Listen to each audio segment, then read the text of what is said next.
Welcome to the Small Business 21st Century, formerly Skills to Pay the Bills, and this special segment of the Wealth Zone University. I'm your host, Don Moraney, and we've got a really important topic we're going to be talking about today, and that is government contracting. The DMV is Government Contracting Central, and we've got with us someone who's successful in government contracting and is going to share the road to success with you. I want to introduce you to Michael Williams. He's CEO of Applied Management Corporation, which is in a special government contracting niche, defense contracting. But Michael, welcome to my show. Thanks for having me. Absolutely. And so I want my audience to get to know you. So tell us about Michael, how you got into government contracting, and a bit about Applied Management Corporation, please. Okay. Back in 1988, I graduated school. Went to work for a government contracting firm. There was a guy that used to run that company. He was a consultant, and he was pretty much watching me. Mm-hmm. So after about 3 years, he approached me, and I decided to join him. I was young, so if it failed, I still could go back to be a contractor. Mm-hmm. And once I got there, he pretty much turned the reins over to me. All right. But I had already had established relationships with some of the folks in the government, and so I was able to parlay that and started to grow the business pretty much from there. Mm-hmm. And so you were that company's employee, or you worked for someone else and transitioned to that company? I left the contractor I was with. I joined the consultant. We formed our S corporation, mm-hmm. and it was just 3 of us at that time, mm-hmm. and we went from there. Okay. And then you took over as the President and CEO in 1998. Okay. And from that point, I really started to parlay the relationships I had to grow the business, and I've been doing that ever since. Okay. So tell everybody what Applied Management Corporation does. We're a defense contracting firm primarily, but we also have schedules with Department of Homeland Security and the FAA. We don't pursue them right now that much because we're so active in the Navy. Okay. What happened is we ended up specializing over the years in things such as foreign military sales, test and evaluation, system safety, and technical design.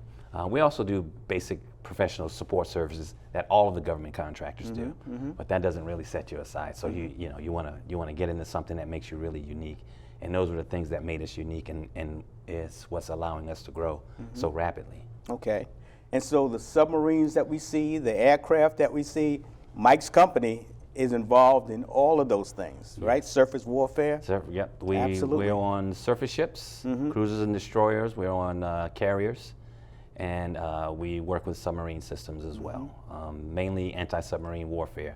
Again, niche, so it's something we got into, and as a small business, we're one of the few that do it, so that makes us attractive. And I guess we'll talk more about that later, how we use that to our advantage. Fantastic. And so I want to make a distinction.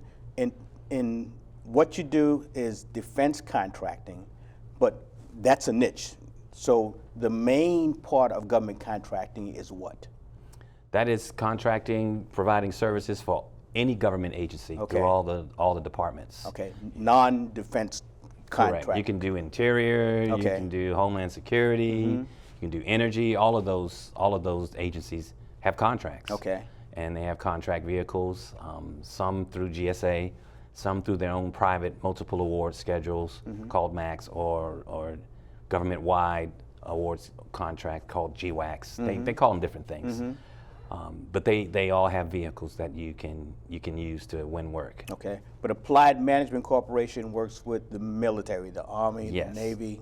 Primarily the Navy. Primarily the Navy. Yes. Okay, in all the aspects. Yes. Fantastic. So how did you get into that defense contracting niche as opposed to the all agency niches? Well, those are the folks I knew. Okay. So when I was working as an employee at that first company I worked for, I was doing anti-submarine warfare. So there's several agencies and field activities. There's the headquarters, there's field activities up in Newport, in Dahlgren, San Diego, Keyport, Washington. I got to know all of those guys. So when we branched out on our own, I reached out to them, and I was able to secure contracts through GSA back then. They didn't have multiple award schedules yet. So we used the GSA schedule to grow the business. Okay, all right. And so one thing that I love about Mike is when we met, when my firm became his CFO, Mike was doing almost everything. And one of the things that has happened as he's progressed from working in the business to working on the business and has become a full-time CEO and has combined that with, you were telling me, program management. Yes. And so Amcorp continues to grow because Mike continues to make it visible in the niche that you have chosen? Correct. And so how do you do that, Mike? So the easiest way to do it, if you can multitask, is every contract we bid on and win, I serve as the program manager. It's only a couple hours per contract, but I'm on every single contract as the program manager. What that does is it gives the client security that their issues will be dealt with because the top guy is the program manager. Okay, that's brilliant. So they say, hey, fix this, it's going to get fixed. It's not, hey, let me go talk to my manager who talks to his manager and we'll get back to you. It's, no, I will fix it. And I would advise anybody who's starting out to try to work on every contract. It's your business, it's your reputation. You don't want to leave it up to some employee that, I mean, you may trust the employee, but still nothing is as important to you as it is to you. So you should be involved as the program manager. That's very important. Yeah, on every single one of your contracts. It doesn't take a lot of time, 8 hours a week perhaps. You do a monthly meeting, you go and you meet the clients, and they really love it because the guy in charge is showing that that contract and that work is important. And that's a really key point. It's the relationships that you make and maintain. That's the most important thing. Because you're getting bigger, that doesn't mean that you can stop being visible and stop being the one where the buck stops here. Is that right? That's correct. I'm still program manager and everything, even though we have over 10 contracts now, but I still touch every client. Every day I talk to a client. Every day I'm resolving issues with a client. I'll visit a client. They still see me. They still see me as the guy that's in charge, even though now I'll more or less put a senior person that's working the contract in charge to handle the day-to-day administrative issues. They still see me as the guy with the final answer that they can come to, and they like that.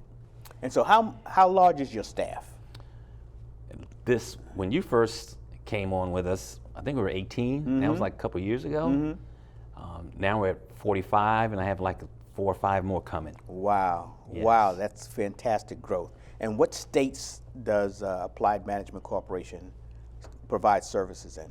We're in Washington, California, Rhode Island, Virginia, and of course, DC area. And it's all because Mike maintains visibility with the people he made connections with.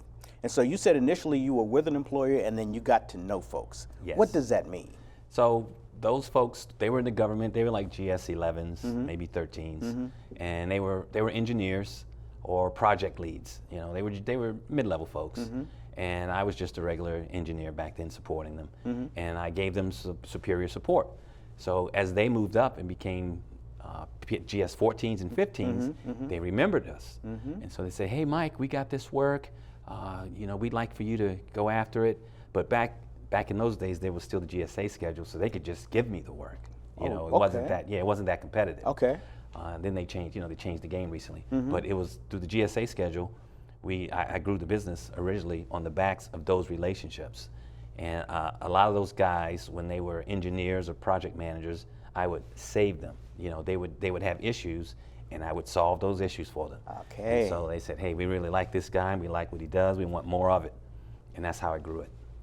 Wow. So it's one, becoming known or visible, becoming credible, and then showing them that you have the past performance, and then actually doing good work when you get the project. Yes, performance is everything. Okay. Because you build the trust. You're dealing with humans, and so you want to show them that you do good work. You want to show them that you're responsive. You want to show them that they could trust you, and they will ask for more of your services. And that's pretty much how it's been going. And so that's the beautiful part. So my perception of government contracting is always going and trying to convince somebody to give you something. But these folks are actually picking up the phone, calling Applied Management Corporation and saying, Mike, I got something for you, instead of you having to pick up the phone and beg them for it. Yes, back in those days. Now in today's day, everything's competitive. Of course. But we have past performance now, and we've been performing. So a lot of the things we go after, we get little or no competition because we've built that reputation, and I've fine-tuned the kind of work we do. So as a small business, if they want system safety, there's only a couple that do it. If they want foreign military sales support, there's only a couple that do it. And so I use that as a competitive advantage. Well, that's fantastic, because you identified a niche in a gigantic government area. Did you just fall into that niche, or is that where you started, or that's where you saw opportunity? That's where I saw opportunity, so I was doing regular engineering work, which everybody does. So how do I set myself apart? I noticed that a lot of what we do for anti-submarine warfare is we're implementing weapons and firing them. And so in order to do that, you have to do it safely, and you have to pass these safety boards. Nobody was really supporting that. So I moved over into that and started supporting it, and noticed it was a huge gap, that small businesses and even large businesses, there's only a couple that do it. So we leaned into that, and that's where we're having our biggest growth right now, to be quite honest, is that area. Foreign military sales support, a lot of people do it, but again, not for anti-submarine warfare systems. So I used ASW to do the system safety, which is now broad, and to do foreign military sales support, which is still in the ASW arena. It's still So in what there. is ASW? Anti-submarine warfare. Okay, thank you. I had a whole bunch of acronyms going through my name. That's going to happen. But none of those came up. Anti-submarine warfare. And so finding a niche is extremely valuable and important to becoming successful in any aspect of government contracting. Absolutely, because then it's twofold. First of all, you become attractive to the clients, and you become attractive to those bigger companies. So it's tough to get in with a big company because they do everything. So if you can bring them something that they don't do, they will let you on. They'll let you play. They'll let you in the game. If you do what they do, they really have no interest in you. Sure. Unless you're priming and you're bringing them on as a sub, then you present value to them. But if you want to sub to them, you need to be able to do something that they don't do. Fantastic. Hey, we're going to take a break. We're going to come back and we're going to talk about some specific things that each one of you companies that wants to go into government contracting should be doing, thinking about, and Mike's going to share his wisdom. I like that word. His wisdom about how you can translate what you're doing into what Mike is doing and become as successful as he is. Don't move. Hold that dial. We'll see you in a minute. Hi, everyone. The objective of the Wealth Zone University is to change your mind about money to change your financial future. Hi, I'm your host, Don Maraney. In the Wealth Zone University, my guests and I talk about a wide variety of business, financial, and other worldly topics. We are seeking to both educate and entertain you. We emphasize that the informations and discussions are my opinion, perspectives, and ideas, and those of our guests. We in no way intend to deliver or provide financial, tax, or business advice. You should consult with your tax, accounting, financial, insurance, and legal advisors regarding the impact, application, or pertinence of any topic or opinion that we share on the Wealth Zone University. Thank you for being a part of our audience, and please continue to communicate with us through email and Twitter, because this is your show. Welcome back. The first segment was extremely important and extremely informative, talking to Michael Williams of Applied Management Corporation. And in the second part, we're going to talk about things that Mike thinks are extremely important for every potential government contractor to know. And I'm just going to list them, but we put it up on the screen. I want you to take out your phones and take a picture of this graphic, because those are the things that you're going to need to know in order for you to become really competitive in government contracting. And so with Vital GovCon registrations, the GSA schedule, the multiple awards contract, agency contacts, banking relationships, DCAA compliant accounting system, FAR compliant reporting systems, and we'll get into the acronyms a little bit later on, responding to sources sought notices, teaming, joint ventures and mentoring, and applying for government certifications at the appropriate time. Mike, let's get right into this. The registration, that is important, and that's really, really cumbersome. Tell us about how that should happen. Well, if you're really interested in government contracting, no matter what agency you're in, you have to register at the System for Water Management. It's called SAM. SAMS. Got to go to SAM. Okay. Register in SAM, or else you're dead in the water. SAM's going to require you to have a Dun & Bradstreet number, so you need to get that number, and you need the cage code. So it all goes hand in hand. So you get those guys in order, you do your SAM, now you're ready to go. Okay. And so SAM is sorry government, SAM is a really cumbersome website. Should I do it, or do I need to get somebody to do it? You can do either, but I did it myself, Right. because I just like to control Right. my own. And I think you need to know how the system works. Yes. If someone else does it for you, you don't know how the system works. Yes, I had someone try to do an update for me, and they did it wrong. So I'm back to the point of, I'm busy, but I do the SAM updates. And it's important that you learn it, because annually you're going to have to update it. Yes. And so you need to make sure that you register with SAMS. The cage number comes as a part of SAMS, I understand, and Dun & Bradstreet. And I understand that SAM is now incorporating Dun & Bradstreet into it. So Yes, it's in there. that's great, great. Yeah, they pull your information from Dunn's, and if it doesn't match, there's issues. But yeah, they do use Dunn's as a source. Now, in the first segment, you mentioned that you got a lot of work from the GSA schedule in early years. Yes. Tell us what the GSA schedule is, and then tell us, should we register for it now? Give us some information on that. So the GSA schedule was a really excellent source to obtain government contracts back in the day. They have several schedules for basic goods and services, such as training, professional support services, software development, IT, and you go in and you apply for a schedule. Of course, it requires past performance. It doesn't have to be with the government. So you go in and you apply for a schedule. You just go to gsa.gov, and it'll give you the entire list of schedules you can apply for. And once you get the schedule, you go and you market those government agencies that still accept it. The issue for us was the government agencies we work with no longer accept Right, it. okay. But there are still agencies that accept it. And you can get blanket purchase agreements. It's really attractive if the agency uses it.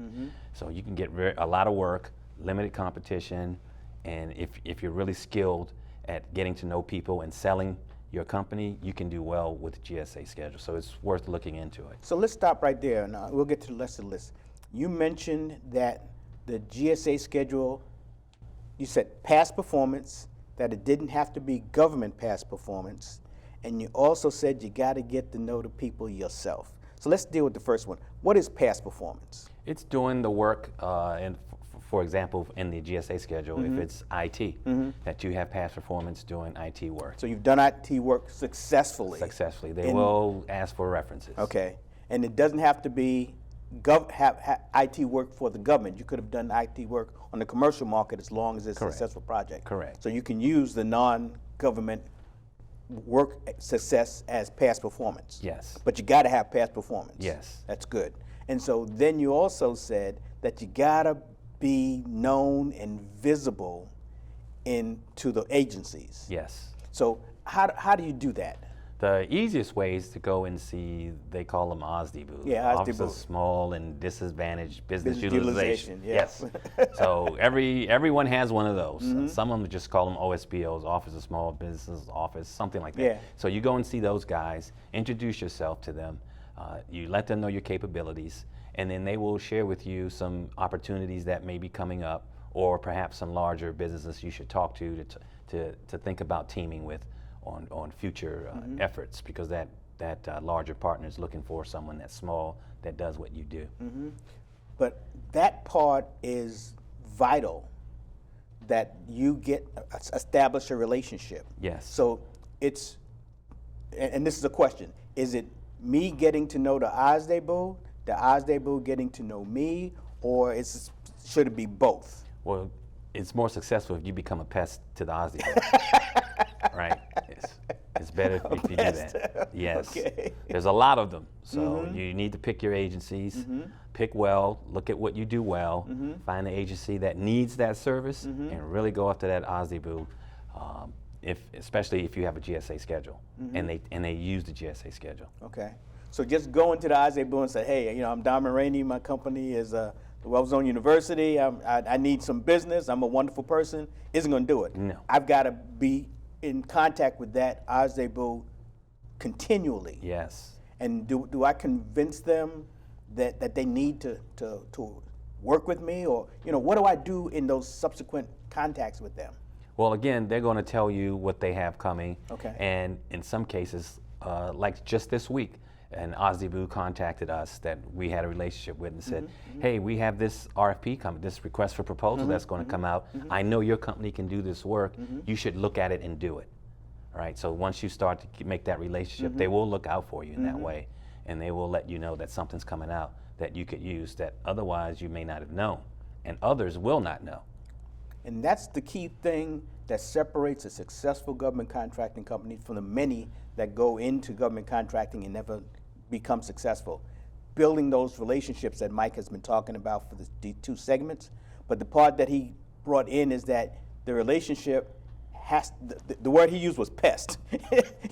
You've got to be there in their faces, letting them know that you want to get these contracts. Absolutely. Fantastic, Mike. Thank you. And so when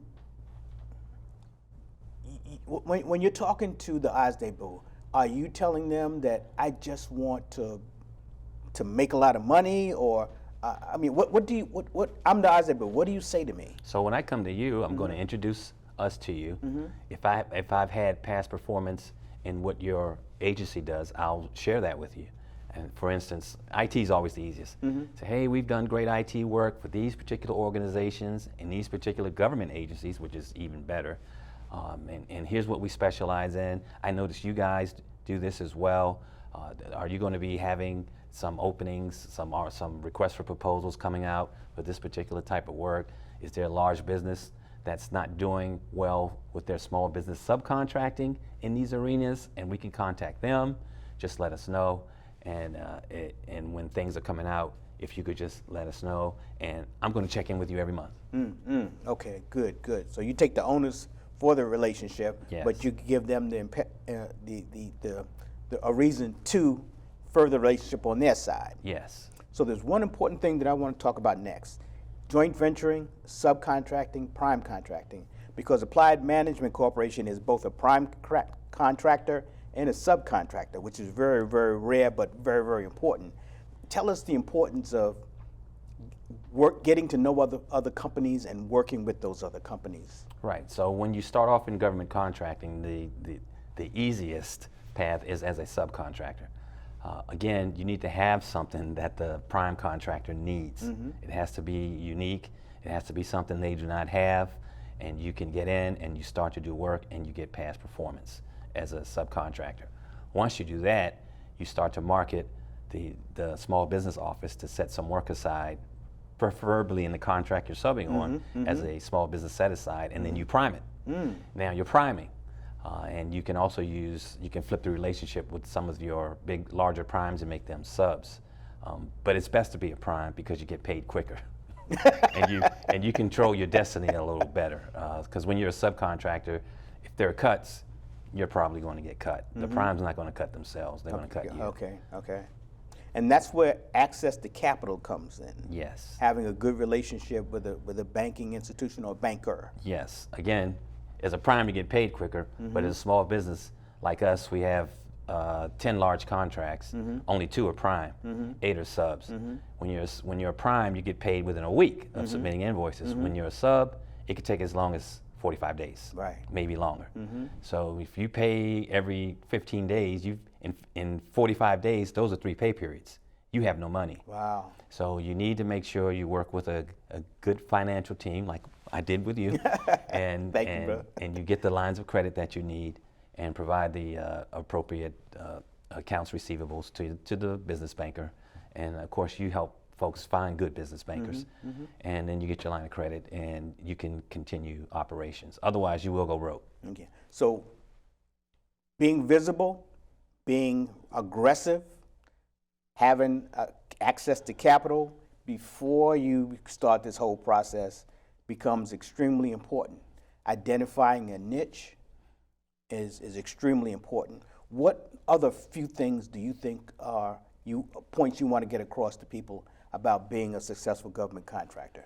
Well, if you're small, and this is something I've been doing recently and it really works, is if you can find other small businesses that are in your agency that do things that you don't do, and you look at requests for proposals that ask for a lot of things, and you do half and they do half, you want to start teaming with these guys. You want to find other smalls that can help you win contracts, and you can help them win contracts, and you just partner. Again, the larger businesses may not look to you as much, but so I encourage the smalls to start looking to each other. To each other. And to form a consortium of smalls where these guys do logistics, these guys do IT, these guys do system safety, these guys do financial, and you go after work together, especially the small business set-asides. Wow, that's really smart. A piece of something is better than nothing at all. Yeah, and again, you're getting past performance. Past performance. Hey, I want to thank you, Michael Williams, Applied Management Corporation CEO, and very aggressive government contracting advocate, who shared with you the things that we think are important. And our WZU, Wealth Zone University takeaways, I want you to, again, take a picture of this. These are the things that Michael thinks are extremely important, and we think they're extremely important too because we respect him. Government contracting is where every company should consider. Michael's success came from a lot of work, but Michael's success is something that you can duplicate. Our takeaways today are extremely important, and so what I want to tell you is get to work, get those banking relationships, get your capability statement, and we'll see you again really soon. Take care.